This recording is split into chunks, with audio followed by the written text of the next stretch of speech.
სულ არ აღმოიფხრება. სულ კაცო დედამიწაზე ეხლა 64 არ იქნება არასდროს კაცო. ვერცერთ ცოდვას ვერ მოსპობ. გამორიცხულია ეს. თუ არ ამოიფხრება მაგასაც ნახავთ. გაბრიელმა ხო თქვა 3 თესლს ჩამოაგდებს უფალი მიწაზეო. ქალს თავის ქალობის შერცხვებაო, კაცს თავისი კაცობის შერცხვებაო და ყველას ერთად ღვთის დიდი შიში დაეცემაო. ისეთ რამეებს დაგმართებს ეთყობა, რომ ამდენი სავაჭრო არ გახდეს ადამიანის მკვლელობა და ამდენი ის რა ქვია, ერთმანეთში რაღაც სადისკუსიო და პარლამენტი მოვაწყვეთ რა. მორჩა რა, კლავდა აღარ უნდა კლავდე, თორე არ ახარ ქართველი. გადაშენდი ამ ქვეყნიდან, წადი და კალი სადაც გიდა შენი შვილი. ღვთისმშობლის წილხვედრ მიწაზე არ აგაქვს უფლება კლავდე შესაკუთარ შვილს. საჯელს დაგიწესე ბოლო-ბოლო, რა მოგივიდათ რა, რა გეშინიათ. საჯელი იქნება, ჯარიმა იქნება, რაღაც უბედურება იქნება, თორე იმაზე მეტი უბედურება ხომ არ არის, რომ ბავშვს კლავს საკუთარს, კაცო.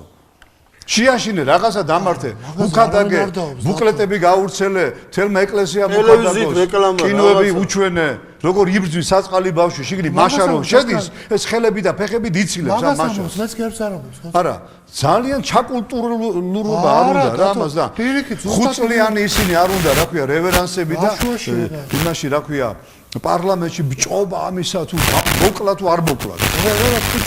ჯერ შეიხსენით განსტუხები და მერე გააგრძელეთ ამაზე ლაპარაკი. შეთუ დეპუტატებს მიმართავ კი ბატონო, გავიგე. სულ ყველას ვეტყვი ესე, დეპუტატია ყველაფრიანა, რომ დაანებეთ შვილების კლას თავი, თორე მოგვივა ღვთის ძალიან დიდი რისხვა საქართველოში. გაბრიელმა თქვა, საქართველოს სულ დაიშლებაო. არ გეშინიათ ხალხო? სულ დაიშლებაო ხალხო და რა გინდათ რა, რას გადაეკიდეთ ამ ღვთისმშობლის წილხვედრ მიწას. რატომ გინდათ რომ მანზამაის სულ დაიშალოს ჩვენი უაზრო უჭკუო მოქმედებებით?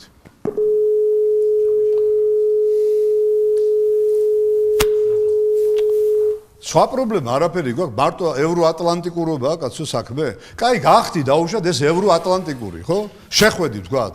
მერე მაინც გააგრძელებ ამ კვლელობაზე, არ მნიშვნელობა აქვს. ევროპაში კანონებია კლავენო და მეც უნდა გავაგრძელო კლავო. არ ჯობია რომ არსად არ შეხვიდე და ამის ჭკუაში შეხვიდე და ამ გაგებაში რომ საკუთარ შვილებს არ კლავდე, კაცო.